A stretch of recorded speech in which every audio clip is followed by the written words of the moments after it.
ஐயனார் துணை சீரியல்ல இனிய எபிசோட்ல என்ன நடந்திருக்கு? இப்ப சோழனோட ஓனரே வந்து நேரடியா போலீஸ் ஸ்டேஷன்ல கம்ப்ளைண்ட்ட வாபஸ் வாங்கிடுறாப்ல.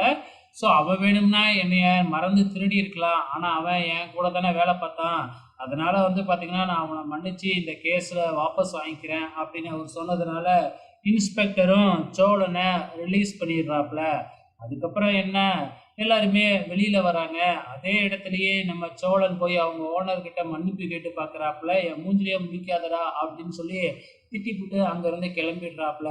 இப்ப சேரனும் பதிலுக்கு சோழன பயங்கரமா திட்டு திட்டுன்னு திட்டிப்புட்டு, "வா நிலா நம்ம போலாம்" அப்படின்னு நிலாவ கூப்பிடுறாப்புல.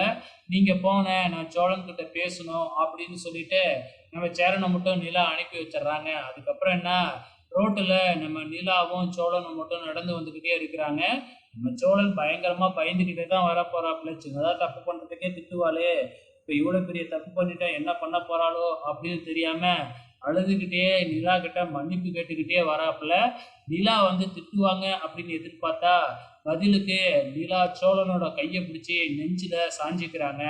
"நீ எனக்காகத்தானே இதை பண்ணுன, நீ திருடுற ஆள் இல்லைன்னு எனக்கும் தெரியும்" அப்படின்னு சொல்லி ஆறுதல் சொல்லிட்டு, "இதுக்கப்புறம் இது மாரி பண்ணாத, நான் என் வேலையை நான் பார்த்துக்க முடியும். எனக்கு ஓனர் ஆகணும்லாம் ஒன்றும் ஆசை இல்லை, ஆர்கிடெக்ட் ஆகணும்னு தான் ஆசை.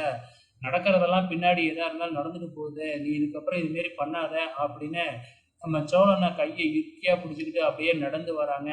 இந்த பக்கம் சேரன் வீட்டில் வந்து புலம்பு புலம்புன்னு புலம்புறாப்புல. "போச்சு, இனிமேக்கு நிலா இங்கே இருக்கவே இருக்காது" அப்படின்னு சொல்லிட்டு இப்பவே கிளம்பி போயிடும் அப்படின்னு சொல்லி புலம்பிக்கிட்டு இருக்கிறாப்புல. என்ன நடக்க போகுதுன்னு அவருக்கு தெரியாது இல்லையா?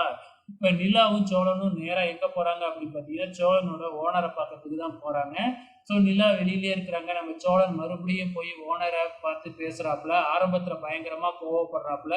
அதுக்கப்புறம் நம்ம சோழன் எவ்வளோ கெஞ்சி கூத்தாடி நம்ம ஓனரையே சமாதானப்படுத்திடுறாப்புல. இதுக்கப்புறம் என்ன நடக்கும்னு தான் தெரியல. பொறுத்திருந்து பார்க்கலாம்.